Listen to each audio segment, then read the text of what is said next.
But McManus stands out even in such company.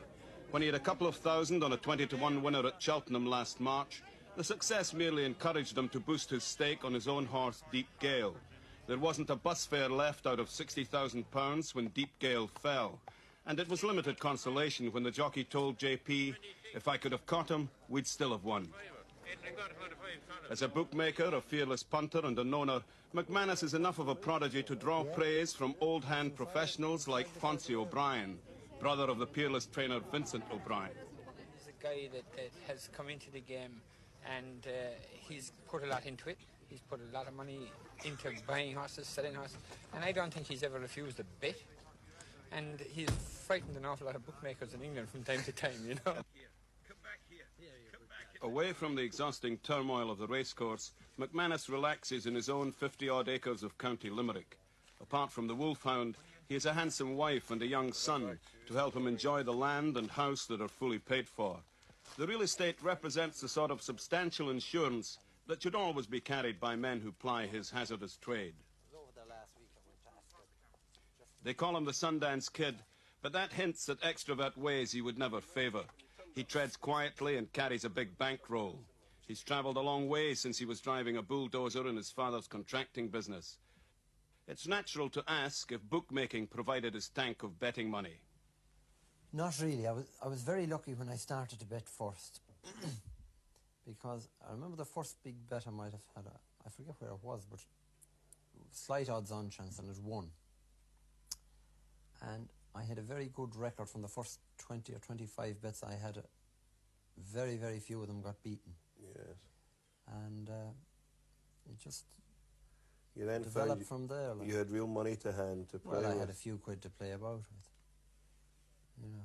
And when did you start betting and sort of, you know, when did you up to having a sort of 10 grand bet? When... Well, that's what the press say anyway. I don't know. It was a few years later, I'm sure. Is the main part of your gambling now done as a bookmaker or as an individual punter? Well, I'm sure there isn't much in it in the punting and over the round of the year. Maybe I win a few quid. I'm just not sure. Is that mainly for the action then that you do that? Mainly for the fun?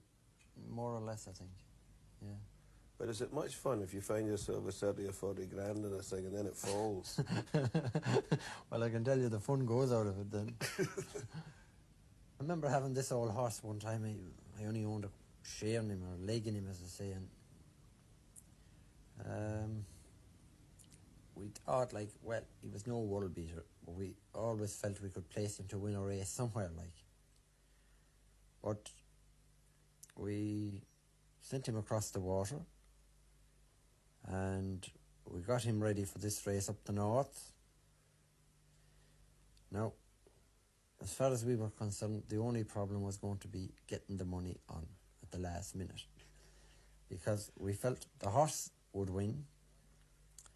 The odds were going to be right, but if we could get the money on now, we were right. So the race, I remember, it was an early race in the car, like, so they were pretty certain to start on time. I think it was the first race in the programme somewhere. They were pretty certain to start on time, so like 2 minutes to go, we're going in all directions. Like, the telephone is going, the lads are going, everything is in motion, and everything just goes like clockwork. The money is on, and everything went according to plan, except the horse fell. He just took it up about the third last, and bang, down he came. So, but... What were you playing for that day? We were playing for a lot of money, not because of the amount of money we had on the horse, but because the horse was returned at 25 to 1. And as you can imagine, the squeals of the bookmakers would have been something serious if he had won. About $250,000, I don't think, would have been a ridiculous estimate. Well, my part would have been in that region anyway, you know. At Leopardstown on February the 23rd, he was mainly interested in his own horse, Jack of Trumps, and its trial for the Cheltenham Gold Cup. But just once or twice he made menacing moves towards the bookmakers.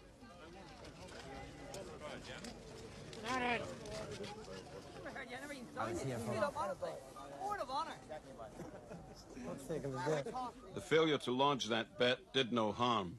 He adjusted his wagers to secure better value, and won well in the race. A more profitable day's work was done a few months back when Jack of Trumps, who has made his reputation as a jumper, was entered for a testing flat race, the Irish Cesarewitch. JP got the money down that day all right. Jack of Trumps on the right, these three from the rest of the field, and now they're racing inside the final furlong. Jack of Trumps coming over this way, hanging, but he's in front. And as they race to the finish now, it's Jack of Trumps who's going to win it. Jack of Trumps has been picked out to win it. Jack of Trumps has won it. Jack of Trumps from Potato Merchant. The coup had been landed. It was about 4-1 early to, ended up taking 2-1. But he just got home that day, you know, he just got home. But did that provide a little ammunition for subsequent activities? Exactly. Backed him for the Gold Cup then. I think it was, I left it a few weeks after the Cesarewitch. And we backed him at about 12 and 10-1 for the Gold Cup. To win something more than 100 grand, I think. Yes, something around those figures.